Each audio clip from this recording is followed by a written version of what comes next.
À frente do Ministério das Relações Exteriores durante o governo do ex-presidente Lula, Celso Amorim tornou o Brasil um importante ator no cenário internacional. Amorim também ocupou o cargo durante a presidência de Itamar Franco e foi ministro da Defesa no primeiro mandato de Dilma Rousseff. Paulista de Santos, Celso Amorim foi embaixador em Genebra e Londres e presidiu o Conselho de Segurança da ONU. Em 2009, foi indicado pela revista Foreign Policy como o melhor chanceler do mundo. O ex-ministro Celso Amorim veio à PUC para a aula inaugural do Departamento de Relações Internacionais. Ele falou para uma plateia lotada e destacou que política externa não se faz somente com boas ideias, mas principalmente com persistência. Amorim afirmou ainda que fazer política externa de forma ativa e altiva, tema de um dos seus livros, é um país ser capaz de ter a própria agenda. E citou como exemplo o papel do Brasil nas negociações do acordo nuclear com o Irã e o protagonismo brasileiro no grupo dos BRICS, na primeira década dos anos 2000. O chanceler foi aplaudido de pé por alunos e professores do curso e, ao final, concedeu uma entrevista à TV PUC-Rio. Como Santiago Dantas o influenciou você? Bom, Santiago Dantas foi um ministro que sintetizou, talvez como poucos, a necessidade do Brasil ter caminhos próprios, e ele falou isso não só na teoria, mas na prática, numa votação muito importante, quando se tratava do afastamento de Cuba da Organização dos Estados Americanos, o Brasil se absteve, mas se absteve na circunstância da ONU, da OEA, equivale a votar contra. Então ele tinha uma visão do Brasil que era um país que não ia ficar subordinado nem aos Estados Unidos, nem à Rússia, nem a ninguém. Naquela época era a época do auge da Guerra Fria e ele via o Brasil até podendo intermediar com elementos positivos das preocupações sociais que caracterizavam o socialismo com as preocupações democráticas que caracterizariam o mundo ocidental. Então ele é uma figura ímpar, levou isso adiante como ministro das Relações Exteriores. Infelizmente ficou pouco tempo no cargo, mas marcou definitivamente os diplomatas brasileiros daquela geração, entre os quais me incluo. Quer dizer, eu entrei para o Itamaraty um pouco depois da gestão do Santiago, mas certamente a poder apreciar a política externa na época do Santiago Dantas foi uma das coisas que me entusiasmou a entrar para o Itamaraty.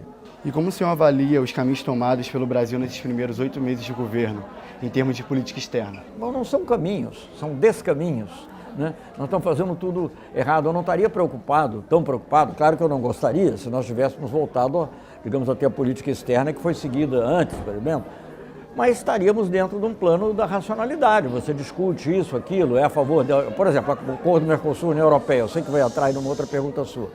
Pode discutir, é a favor, não sei o que precisa corrigir, não precisa corrigir, mas nós estamos num terreno racional e hoje nós não estamos nesse terreno racional. Né? Você vê o presidente sendo agressivo, até com o provável, não sei o que vai acontecer, afinal, mas hoje em dia o favorito nas eleições da Argentina, independentemente de você gostar ou não, isso é uma coisa que eu nunca vi nenhum presidente brasileiro fazer, aliás, nenhum presidente do mundo. Né? O próprio, digamos, Trump, que é uma pessoa muito grosseira, assim, na expressão, quando ele quer falar alguma coisa, ele não fala mal da pessoa que está, ele fala bem do que ele gosta. Então, o Boris Johnson daria um bom primeiro-ministro. Não diz que os outros são ruins, né? Mas, infelizmente, nós estamos vivendo um momento assim, muito triste que está tornando o Brasil um pária internacional. E como o senhor avalia o esvaziamento? Isso é muito triste, porque nunca vi isso. Nem na época da ditadura militar, talvez que a época fosse diferente, era um pária como está sendo agora. E como o senhor avalia o esvaziamento de iniciativas como a Unasul e a ISA?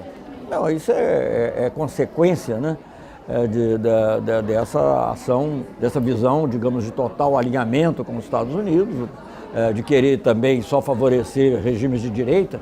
Veja bem, a Unasul não era de esquerda, a Unasul não era marcada por uma ideologia, aliás, está escrito lá que é pluralidade, e em vários momentos a Unasul foi instrumental até a paz, por exemplo, entre Venezuela e Colômbia. Também numa crise interna que houve na Bolívia, que parecia que estava caminhando para a guerra civil, a Unasul estava sendo criada, mas já foi no âmbito do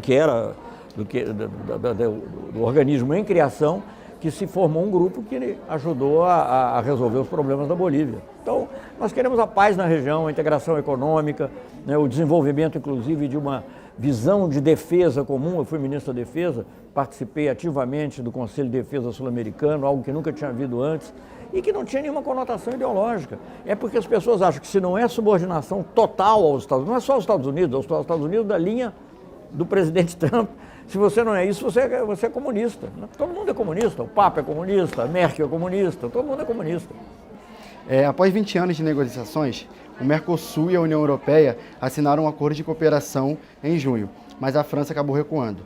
Na sua avaliação, quais seriam os benefícios para o Brasil e que entraves os blocos enfrentariam para pôr esse acordo em prática? Não, a França não recuou propriamente. O que acontece é que o ministro do exterior da França, a França tem dificuldades, eu acho que por motivos bons, corretos, como é a questão da mudança do clima, e também por motivos protecionistas lá dela. Eu acho que aí, quando o presidente do Brasil fala abertamente que não tem preocupação com o desmatamento da Amazônia, que não tem preocupação com terras indígenas, que vai liberar os agrotóxicos, etc., e faz isso efetivamente, né? Isso tem uma repercussão péssima no exterior.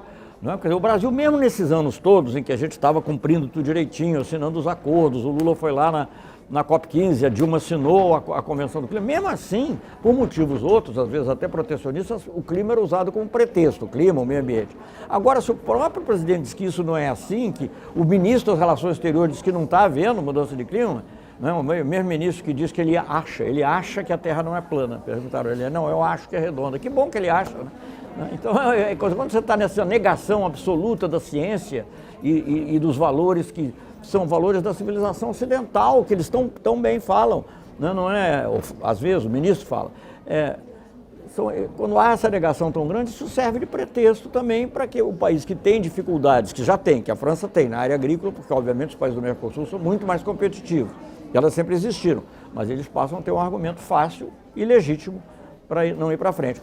Quanto ao acordo em si, é o seguinte, o acordo, como eu sempre costumo dizer, o diabo mora nos detalhes. Você tem que ver a letra em detalhe do acordo, ver as cotas, ver... Eu tenho a impressão que esse acordo não seria favorável ao Brasil nesse momento.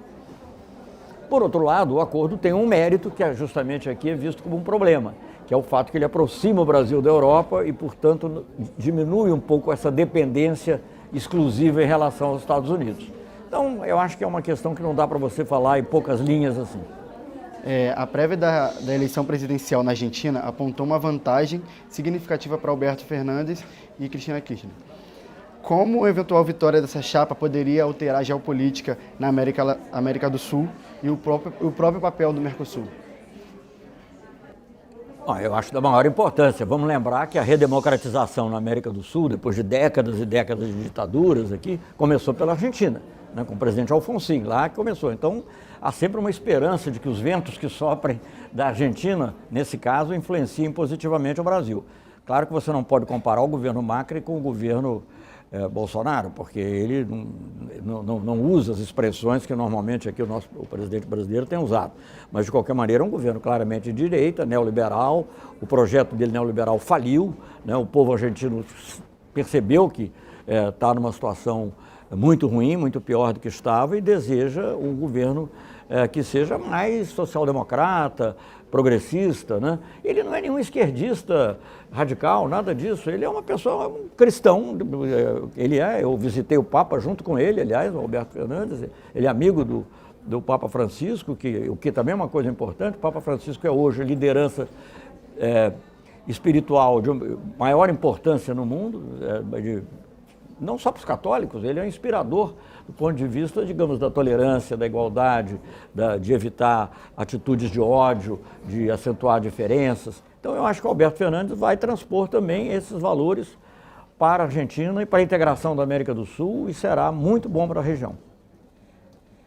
E, sobretudo, o Brasil não tem que interferir, deixa isso acontecer lá como for. Eu não ouvi ninguém da esquerda dizendo que ia romper relações se o Macri ganhar. Isso pode gostar ou não gostar, mas é uma outra questão. Tem que respeitar. Ao lado do chanceler turco Davutoglu, o senhor empenhou na aproximação Oriente-Ocidente no caso do acordo nuclear iraniano. Como avalia o contexto atual com as sanções americanas que estão prejudicando os iranianos, inclusive os que são vítimas de câncer? Olha, nós estamos assistindo hoje um retrocesso muito grande, né? Depois que nós firmamos aquele acordo, na época ele não foi adotado, os Estados Unidos até seguiram outra política, mas pouco depois o presidente Obama foi na mesma direção. Não é idêntico o acordo, evidentemente, porque em cada momento as coisas mudam, inclusive a quantidade de urânio que o Irã passou a ter era muito maior, então exigia medidas diferentes. Mas na mesma linha, Então eu acho, da mesma maneira que eu elogiei o acordo que o presidente Obama fez, eu acho absurdo que o presidente Trump tenha ido nesse caminho, porque isso tem consequências humanitárias terríveis dentro do Irã, né? Eu pude apreciar o efeito, apreciar no sentido de avaliar os efeitos negativos, por exemplo, das sanções no Iraque, que reduziram a expectativa de vida, aumentaram a mortalidade infantil. Isso são os efeitos. Agora, além disso, tem geopoliticamente, também é um desastre, porque o Irã, se for tratado adequadamente, ele pode até ter um papel positivo, né? Por exemplo, quando no auge do conflito da Síria, em que essa situação não estava grave como está hoje em relação ao Irã, me parecia que o Irã poderia ajudar a resolver, que ele tem que estar na mesa. O Irã é um país grande demais, você não pode esquecer, não pode apagar do mapa, são 70 milhões de habitantes, um país que tem um nível de renda mais ou menos similar ao do Brasil, é um país, né, tem uma indústria cinematográfica pujante, quer dizer, tem uma cultura pujante, não só tradicional, mas atual. Então, eu acho que você tem que tentar aproximar, não quer dizer que você tem que concordar com tudo, nós mesmos somos críticos, o presidente Lula teve a oportunidade de falar com a Ahmadinejad, e eu pessoalmente inúmeras vezes falei, quando ameaçavam apedrejar uma mulher, Sakineh, era o nome dela, e que acabou não ocorrendo, aliás, eu não sei se foram as nossas gestões ou outro efeito, mas enfim, eu acho que é o seguinte, você ter divergências com o país não quer dizer que você tenha que tratá-lo com hostilidade, e muito menos um país grande como o Irã, que tem uma influência enorme na região, você tem que trabalhar para que essa influência seja positiva e não ignorar. O senhor foi cineclubista e presidiu a Embrafilme. Qual a sua relação com o cinema? Bem, tem 3 filhos que fazem cinema. Meus 3 filhos homens fazem cinema, minha filha mulher faz relações internacionais. Então é um lado muito forte, assim, digamos, do meu... Não sei o que foi influência minha, o que foi influência da minha mulher, mas digamos assim, quando é um lado muito forte da minha formação, né? Eu acho que literatura também, mas o cinema, sobretudo na época,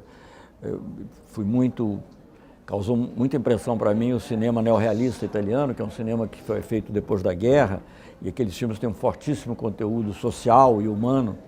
Então, acho que, digamos, fazem parte, digamos, dessa percepção do mundo que procura equilibrar, digamos, interesse próprio, que às vezes tem que ter, mas também com a solidariedade, né, com uma atitude humana, que eu acho que vale para os países também. Quer dizer, quando nós estamos falando aqui do bem-estar de cada um, quer dizer, o bem-estar do próximo faz parte do meu bem-estar, né? Até pela atitude que ele vai ter, isso vale para os países também.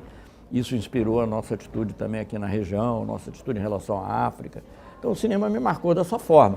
Infelizmente hoje eu não tenho tanto tempo de ver filmes quanto eu gostaria de ver, mas é algo muito importante. Estou um pouco preocupado também com os caminhos que podem tomar no Brasil a Ancine e outras, em função do que eu ouço ali. Ainda outro dia estava lendo que havia um quesito num projeto a serem financiados pelo Banco do Brasil para saber se tinha nu frontal, não sei o que. Gente, nem no tempo da ditadura militar, eu fui presidente da Embrafilme, governo Figueiredo, acabei saindo porque autorizei um filme que tratava de tortura, e isso já não era mais praticado, mas era um nervo exposto ainda mas não foi punido, né? Eu voltei para o Itamaraty, etc. Apenas tive que sair da Embrafilme.